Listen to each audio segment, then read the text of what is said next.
فاسألوا أهل الذكر إن كنتم لا تعلمون۔ باپ کے فوت ہونے کے بعد وراثت کی تقسیم کب کرنی چاہیے؟ اگر اس میں 10 یا 20 سال گزر جائیں تو کون ذمہ دار ہے؟ چھوٹے بھائی کے بار بار وراثت کا حق مانگنے کے باوجود بڑے بھائی نہ دیں تو شریعت کی نظر میں ان کا ایسا کرنا کیسا ہے؟ جی بالکل، باپ کی وفات کے بعد اگر تو وارثین مستحق ہے اور وہ ان کو ضرورت ہے تو جیسے والد کو دفنایا جائے اس کی فوراً بعد وراثت کی تقسیم کی جائے۔ اور بعض علماء جو ہے وہ والد صاحب کی وفات کے بعد ان کی زوجہ جو ہوتی ہے یعنی ماں جو ہوتی ہے ان بچوں کی، ان کی عدت تک کا انتظار کر لیتے ہیں کہ ان کی عدت کا انتظار کیا جائے۔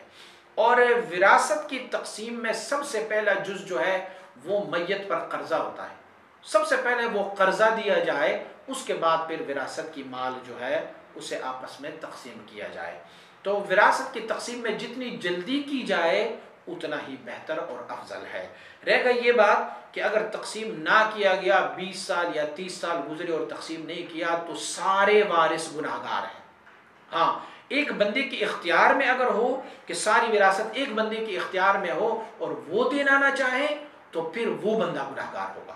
لیکن اگر سارے وارث ایسے سوئے پڑے ہیں اور ساروں کے اختیار میں ہے کہ اگر ایک کہے کہ بھئی وراثت تقسیم کرتے ہیں تو سارے اس میں متفق ہو جاتے ہیں اور انہوں نے تقسیم نہیں کی تو سارے گناہگار ہیں۔ وارث کو اپنے حق سے محروم کرنا حدیث طیبہ میں ہے کہ اللہ اسے جنت سے محروم کر دیتا ہے۔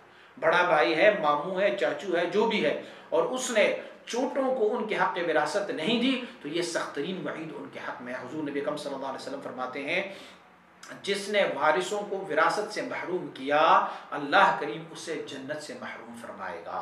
اسی لیے جلد از جلد وراثت کو تقسیم کر دینی چاہیے۔ لیکن اگر ایک بندے کے اختیار میں ہے اور وہ تقسیم نہیں کرنا چاہتا تو پھر وہی بندہ گناہگار ہے، گناہگار ہے، گناہگار ہے، اور یہ گناہ جو ہے یہ گناہ کبیرہ ہے، بلکہ یہ حقوق العباد ہے، یہ حقوق العباد ہے۔